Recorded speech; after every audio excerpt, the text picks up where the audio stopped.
मला वाटतं एक ऐतिहासिक काम आपण केलेलं आहे.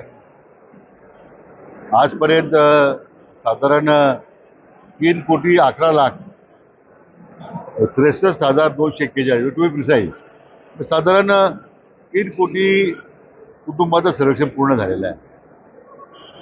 आज दिलेली मुदतवाढ आज संपत होते 2 फेब्रुवारीला रात्री 11 वाजेपर्यंत हे सगळे सर्वेक्षणातली माहिती आपण ती आता सादर करतोय, अपलोड करतोय. तर म्हणजे मला विभागीय आयुक्त, मान्य सर्व जिल्हाधिकारी, महसूल, ग्रामीण विकास किंवा अन्य सर्व यंत्रणेतल्या अधिकारी आणि कर्मचाऱ्यांचं मला अभिनंदन करायचं आहे की जीवापाड मेहनत सगळ्यांनी घेतली. सगळ्याच विभागाच्या लोकांनी आपल्यापर्यंत योगदान दिलं. तर एवढ्या कमी कालावधीमध्ये एवढं सर्वेक्षण होणं शक्य नव्हतं. मी तर म्हणजे यामध्ये माननीय मुख्यमंत्री महोदय एकनाथ शिंदे साहेब असतील, माननीय उपमुख्यमंत्री माननीय देवेंद्रजी फडणवीस साहेब आहेत, आमचे दुसरे उपमुख्यमंत्री अजितदादा आहेत, यांना सुद्धा धन्यवाद देईल की कारण मला वाटतं सरकारच्या प्रयत्नानं आज एवढी संख्येनं आपण सर्वेक्षण करू शकतो. मला खात्री आहे की या संरक्षणाचा लाभ मला वाटतं उद्याचे आरक्षण मिळवून देण्याकरता निश्चितपणे सहाय्यभूत ठरेल असा मला व्यक्तिशः विश्वास आहे. उद्धव ठाकरे सध्या कोकण दौऱ्यावर आहेत, वेगवेगळ्या ठिकाणी सभा घेते. कितपत फायदा त्यांना या सभांचा आणि या दौऱ्याचा?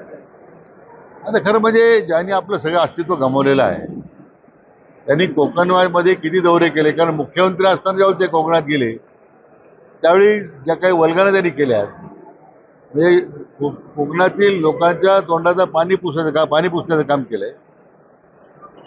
आता तुम्ही भाषणं जर त्याची ऐकली, तुम्ही काय देणार कोकणाला? शिव्या, व्यक्तिद्वेष, अतिशय लोकांची निंदा करणारी भाषण तुम्ही करतायत. त्यातून कोकणाचा विकास होणार आहे का? मला वाटतं आम्ही कोकणाकरता काय कार्यक्रम देऊ शकतो असं एकही ठोस उपाययोजना आम्ही करणार आहोत असं कुठेही सुतोवाच त्यांच्या भाषणात दिसत नाही. द्वेष आणि द्वेष एवढा मत्सर त्यांच्या मनात भरलेला आहे. सत्ता गेल्याचं गमावल्याचं वैफल्य आहे.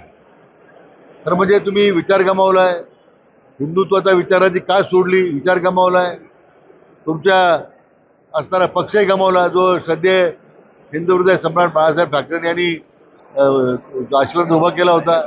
तर तुम्ही आणि सगळ्यात मग तुमचे आमदारही गमावले. मला वाटतं हा फक्त कोकणाचा दौरा हा फक्त एक नौटंकी आहे. सगळं आता आपलं अस्तित्व संपलेलं आहे की त्यामध्ये कुठेतरी लोकांसमोर जाण्याची धडपड आहे. शिर्डी सोसायटीची निवडणूक सध्या सुरू आहे, त्यात तुमचे समर्थक 2 पॅनल आहेत आणि विरोधात 1 पॅनल आहे. मतदारांना काय आव्हान राहील? नाही, त्या स्थानिक निवडणुका आहेत त्या. काय म्हणतो अनेक वर्ष त्या सोसायटीच्या निवडणूक होतात, कामगार ठरवतात काय करायचं. उद्धव ठाकरेंनी कुठेतरी एनडीए आणि भाजपला आव्हान दिलं आहे. त्यांनी म्हटलंय की 400 जागा तुम्ही कशा निवडून आणता मी बघतो. म्हणून म्हटलं की ज्यांनी विचार गमावला, पक्ष गमावला, आमदार गमावलेत, कारण अगोदर तुमचं उर्वरित सुरलं अस्तित्व जे आहे ते कसं टिकवून याची काळजी करा. देशाची काळजी करण्यामध्ये विश्वनेता आदरणीय प्रधानमंत्री मोदी साहेब समर्थ आहेत आणि देशातल्या जनतेने ठरवलंय आप की बार 400 पार. दुसरीकडे उद्धव ठाकरेंनी असं म्हटलंय की आमच्या लोकांवर सध्या कारवाई केली जाते. आता तुमच्याकडे जी लोक आलेली आहेत त्यांचा आम्ही लवकरच भांडा करतो. कारण तुम्हाला सगळं स्वातंत्र्य आहे ना, काय करायचं ते. तुम्हाला स्वातंत्र्य दिलेलं आहे, भांडाफोड करा, आणखीन काय करायचं ते करा. तुमचं मात्र सगळं आता फुटलेलं आहे. त्यामुळे तुम्ही चिंता कोणी जनता करायला तयार नाही, पक्षाचे कार्यकर्ते करायला तयार नाही.